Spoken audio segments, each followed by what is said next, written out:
Police in China have reported that 35 people were killed and 43 others injured when a driver drove his car into a group of people exercising at a sports center in Zhuhai, a city in southern China. The driver, a 62-year-old man, was taken into custody on Monday. Police haven't yet clarified if this was an intentional attack or an accident, and they have not released any information about a possible motive, noting that the investigation is still ongoing. This tragic incident occurred just before the start of Zhuhai's annual air show, a major aviation event hosted by the People's Liberation Army. With the show starting on Tuesday, the event has faced strict censorship.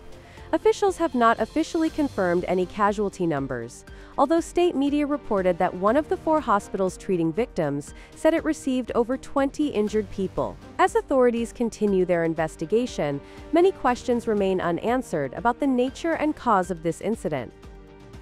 Israeli airstrikes have killed at least 11 people across Lebanon, including 5 in a rare attack on a house east of Beirut. Meanwhile, Gaza's death toll rises to 25 after an Israeli airstrike hits Deir el-Balah, killing 6. The ongoing conflict has claimed over 43,665 Palestinian lives since October 7, with Israeli casualties totaling 1,139. In other news, violence erupted in Amsterdam after a football match, with attacks on Israeli fans described by the city's mayor as a poisonous cocktail of anti-Semitism and hooliganism. Mayor 𝐒𝐿 Halsema condemned the attacks, which targeted both Jewish residents and those sympathizing with Palestinians, while Dutch Prime Minister Dick Schoof noted that the perpetrators had a migration background. Separately, the Israeli military has warned residents of 14 villages in southern Lebanon to evacuate as it prepares for a military operation against Hezbollah.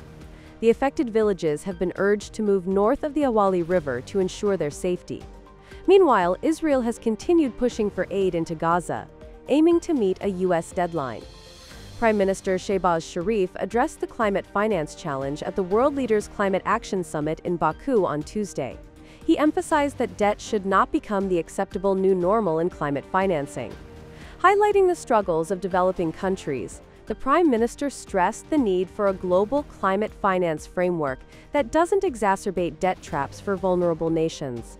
In other news, several top PTI leaders were detained outside Adiala jail in Rawalpindi on Tuesday for violating Section 144. The leaders were briefly held by police for gathering in defiance of the assembly ban, but were released after receiving a warning.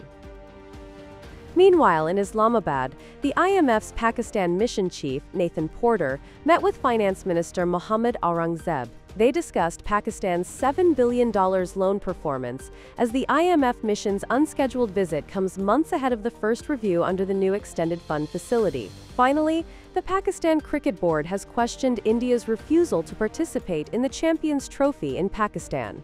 The PCB has demanded an explanation from the International Cricket Council after India rejected the possibility of a neutral venue and refused to travel to Pakistan for the 2025 event.